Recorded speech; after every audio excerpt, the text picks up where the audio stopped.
So if you need an everyday car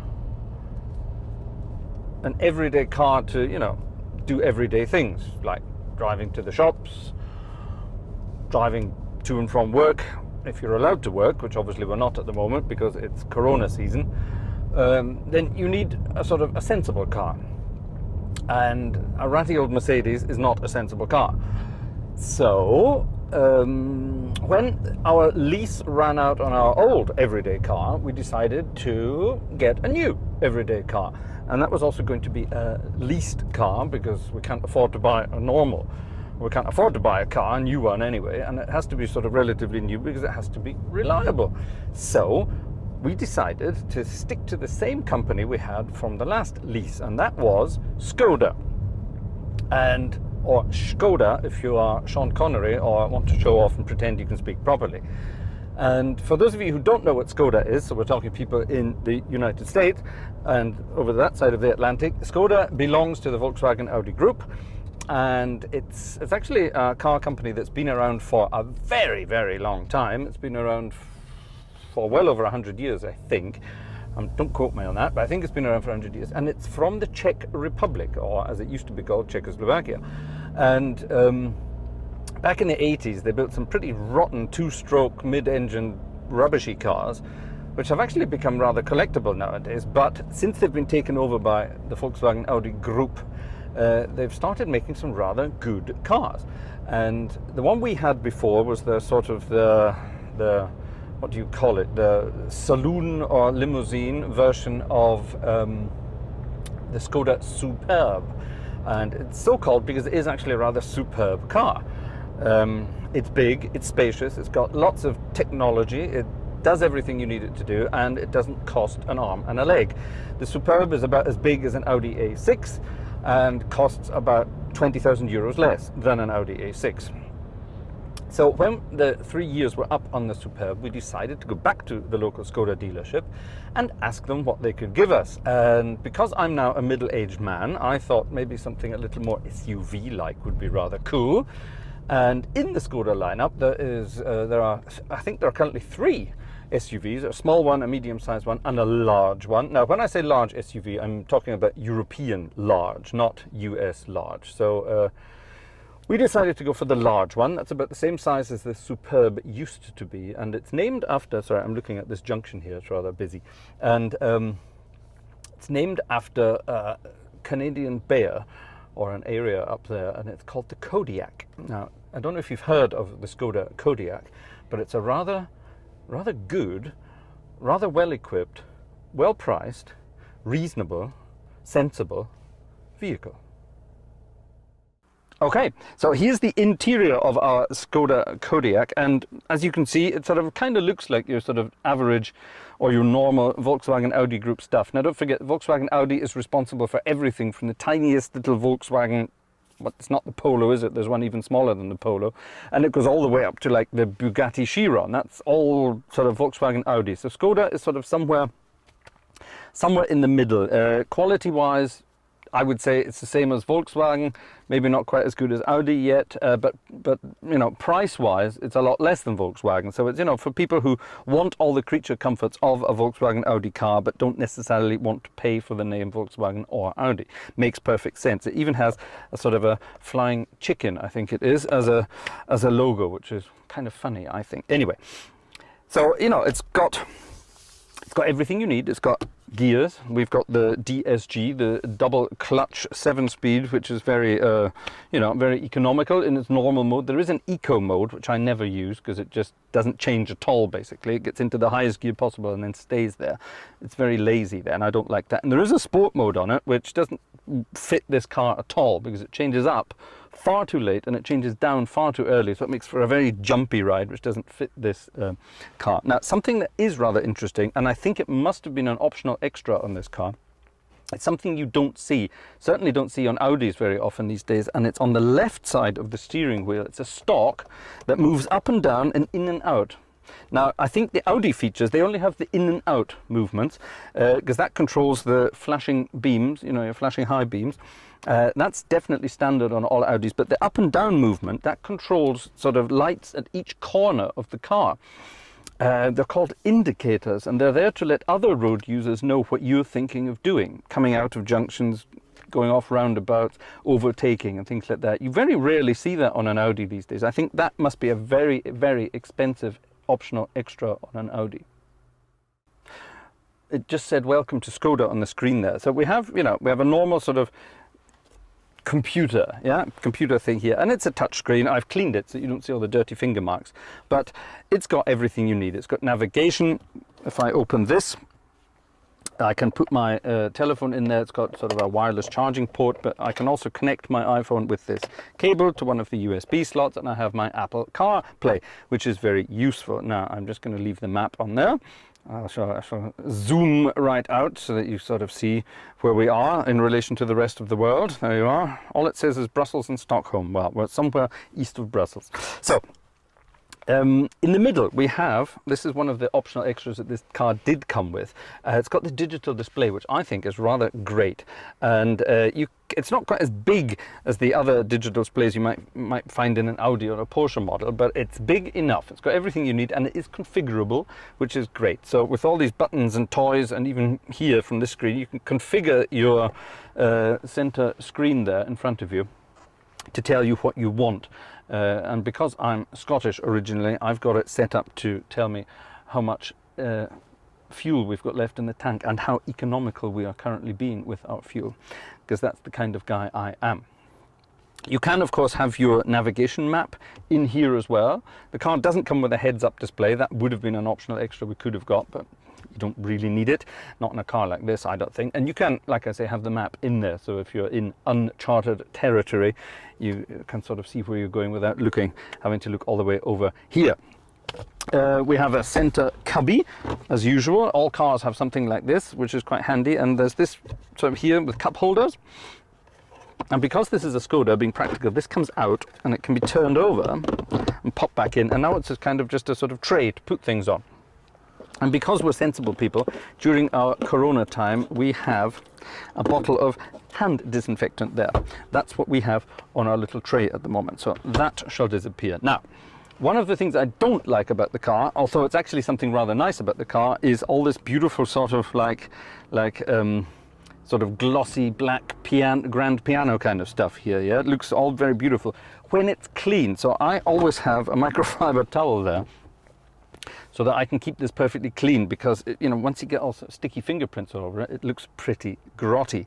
So that's something we like to keep as clean as possible. We didn't go for leather seats because that would have just been an unnecessary optional extra. This is a practical daily car. But what this car does have that's rather clever, it has two glove boxes, one down there for your papers and one up here for all the things you don't want to see. For example, our Corona masks and various sort of fuel receipts and things like that. So that's hidden away there. That's quite handy. That, of course, locks when the car is locked up. So if you want to break in, you can't get into it. So up front, it's all the basic stuff. This, of course, this center bit here with the automatic climate control. That's basically the same as you would find in a Volkswagen Passat or other Audi models. It might look a little bit different, but it's basically exactly the same. Heated seats, all the bits and pieces you might want there, and a couple of switches here, including a blank switch, which I'm not terribly sure what that would have been, and where you can turn on and off your automatic start-stop, which is quite useful. You can turn on and off the parking sensors, which also turns on the reversing camera, which is also an optional extra on this car. Now, I know in certain parts of the world a reversing camera is now mandatory, but in this part of the world it isn't yet. Apparently we are still allowed to use mirrors and eyes. So that can be turned on and off, and you can lock and unlock the car from there as well. Let's move into the back and I'll show you what I mean about space. So this is what I mean about the back seats. It's tons of space here. There's about as much space in the back of this as there is in an S-Class Mercedes. And if there isn't enough space, you can move the seats backwards and forwards a bit. Now, that's where my driver's seat is positioned for me. I'm only 5'10", I'm not the biggest person in the world, but there's tons of room here, absolutely tons of room here. It's very comfortable, and if it's not comfy enough, I can do this. I can recline the back seats, which is rather cool, and somewhere here I can move them backwards and forwards a bit. So I can get more stuff in the boot or trunk, or I can get more space for myself here. Now that's not, this is a sort of a normal. This isn't a luxury SUV in any way, but that's an awful lot of sort of luxury stuff that you don't get in other cars. Creature comforts back here. It has heated seats. That's not normal in a car of this sort of price range, as it were. And of course it has its own climate zone, which is rather cute. It has a couple of lights up there should passengers in the back want to read something in the dark. And it has, of course it has a USB outlet so that people can charge the telephones. It has a cigarette lighter port if they want to plug something in there. And it also has a normal sort of household 230 volt outlet there, so you can plug in maybe like a laptop to keep that charged up if you want to work in the back here. So, I mean, there's plenty to do up back here, which is quite a nice place. In the middle, of course, there is an armrest which doubles up as cup holders. There are 3 for some bizarre reason. Obviously, if you're going to have 3 cup holders, you can't have 3 people. That doesn't make any sense. And I'll show you this when we get into the boot. The back seat is of course split, but it's not just split 60-40, it's actually split 40-40-20. Yeah? So you can only open up the middle bit. You can still have 2 passengers, open up the middle bit and get all your IKEA shopping through from the back. But the boot, as we call it, or trunk as you might want to call it, is absolutely enormous, and I think we have to go there next. So even up the back here, let me open it up for you. There's a ton of space back here as well, which is rather cool. Of course, it's an electronic opening tailgate or boot lid, and actually, I can sit in here quite comfortably. I wouldn't want to for any length of time, but I could. Now, I will hop out and then we'll show you exactly how big this is. Check it out. Huge amount of space here, and like I say, you can move the back seats backwards and forwards, so there's even more space. On either side of the level floor at the moment, as you can see, the level floor, there are sort of cubby holes, quite so very deep. You can put quite a lot of stuff in there, and it's a double floor, so you can hide stuff under there, or you can remove these two here and have a deeper boot space so you can get larger items in, or, very clever, you grab one of these handles at the side and the seats will fold down, and if you go around there, I'll do this very quickly, you can actually push them down. They stay down, now they're dead flat. Now I've got a sort of this is a handy Skoda thing here. This is a rather handy sort of snake so you can hold things in place there, but as you can see, this all goes down, and now I have a completely flat surface, or a flat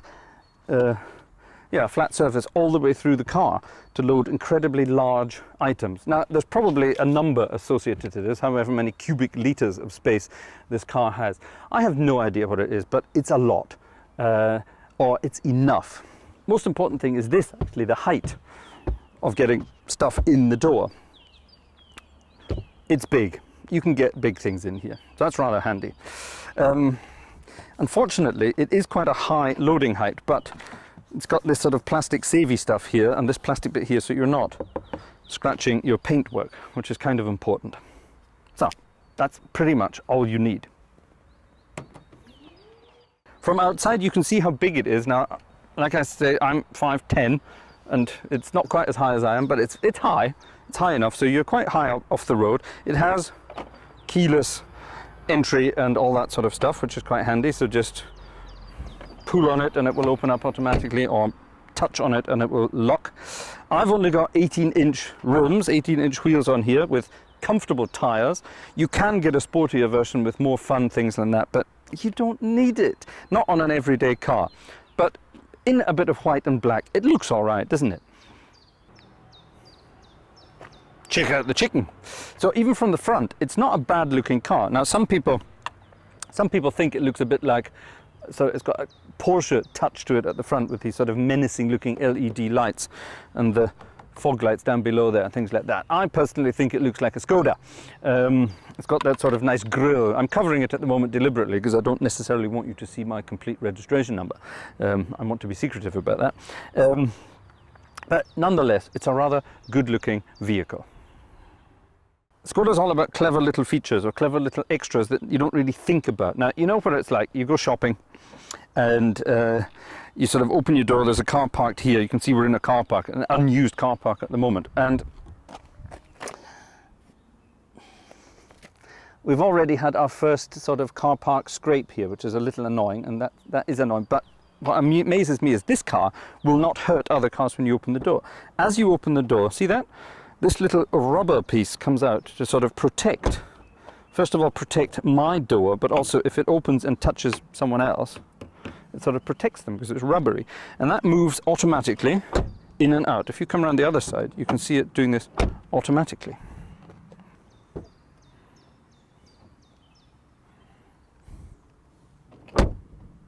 I hope you can see this because of the sun shining in the background. But another useful thing about Skoda is, I've no idea why they do this, but I think it's quite cute. They give you an ice scraper, which is also a magnifying glass. So this is obviously for older people who can't read what the tire pressures need to be. But this is something that I'm probably quite sure that over the life of a Skoda, it disappears.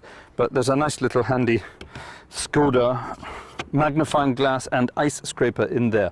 And as you can see, a beautifully clean filler area. I like to keep my car clean.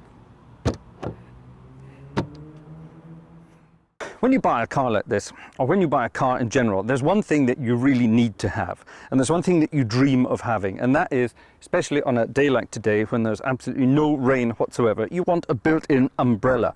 Now, normally you have to go and buy a Rolls-Royce to get a built-in umbrella. Not so in the Skoda world. Hidden in the door of every Skoda is an actual umbrella. It even has an engine. And the engine is at the front of the car. It's a front engine, front wheel drive. It doesn't matter, does it? It's not a sports car, but here it is. It's Volkswagen's standard 2-litre, 150 horsepower diesel engine. Do you need any more? I don't think so. It's got everything you need. It's quite low down actually in the engine bay, which I think is quite good. It sort of lowers the center of gravity. I'm sure that's why they did it. Definitely did it for sporty reasons. Something that I find is rather annoying. Now, we've had the car for basically a couple of months over the winter, and you can sort of see there's an awful lot of sort of spray and splash gets into the car. So, you know, keeping this area clean is actually quite difficult. That's maybe one little negative thing I have about it. But other than that, it's a Volkswagen Audi engine, and it makes the car go. So out and about, driving the Skoda Kodiaq. Now we're driving through the sort of the little villages of the Westerwald region of Germany here, which is close to where we live, or it is basically where we live. And these are some amazing twisty-turny roads, which would be great in a little twisty-turny sports car, but in a sort of a big, high-up SUV, you don't notice any difference. It really is rather well done. Now I'm coming up to a very tight right-hand bend, and I'm not slowing down, and I'm not steering frantically, and the car just flies round. Here's a left turner, and the car just flies round. So it's actually got amazing handling. Now I don't have the fancy sort of electronic dampers and whatever else. I don't have that. I've just got normal suspension, and it works absolutely perfectly. Now it's not a sports car, and it's not intended to be a sports car, and it's not even intended to be a fun car, but it drives. It's comfortable. It's quiet. I think you can hear me via this microphone all right. It brakes well. It doesn't weigh an absolute ton. It weighs under 2 tons, which is quite amazing for something of this size. And as you saw, it's very well equipped. So you can sit in it all day and drive around quite comfortably. It's not the quietest of cars. I'm giving it a bit of beans as we go up this hill here. Someone's just turned off into a side street. And as we drive up here, I mean, it's not the quietest car in the world under acceleration, but once you get up to speed and start cruising, perfectly quiet, perfectly comfortable. What more do you need on an everyday basis? That's what this car's all about. It's an everyday car for doing everyday things. I don't really see why you would want to or need to spend any more on something that's just got a fancy name, or something that's got harder, sportier suspension that is unnecessary on an everyday basis. I'm going to keep saying everyday because that's just basically what this is all about. That's all it is. So here we are, wafting through a little village somewhere in the middle of the Westerwald. Perfectly silent, perfectly economical. It's very economical, by the way. I can play around with the trip computer here, and it will tell me what my average mileage is. Now, my average mileage in litres per 100 kilometres, which is how we do it here in Europe, is under 6 litres. Now, I normally get sort of an average of 5.8 or 5.9 over a long distance, and that's amazingly good. At the moment, because we've just filled it up not that long ago, and we're mainly doing country roads and no long motorway stretches, because we can't go anywhere at the moment, thanks to our not allowed to go anywhere. We shouldn't really be doing this either, should we? But never mind. And I'm getting 6.1, which is basically flying through little villages and on twisty country roads. That's not bad. That's really not bad. 150 horsepower diesel engine, I think I've already mentioned that. Perfectly comfortable, perfectly economical, cheap as chips, as they say. And I didn't tell you about the leasing. We actually pay less for this car than we did for the one we had before. And that one was a 1-year-old Skoda Superb. This one is a brand new Kodiaq with 0 kilometers on it when we got it. I didn't have to put down a deposit. And because of all that, we've got a cheaper monthly rate with this car than we did with the old one. So we're actually saving money by driving a bigger, newer car.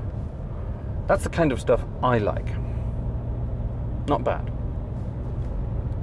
That then was my Skoda, or our Skoda Kodiaq that we got as a daily driver. And I think as a daily driver, as I've mentioned several times, it's perfect. It does everything you want a car to do. It doesn't cost the earth, and it gives you, shall we say, it gives you some financial freedom to get on with other things, like restoring an old Mercedes SL, which is precisely what I'm going to go home and do now.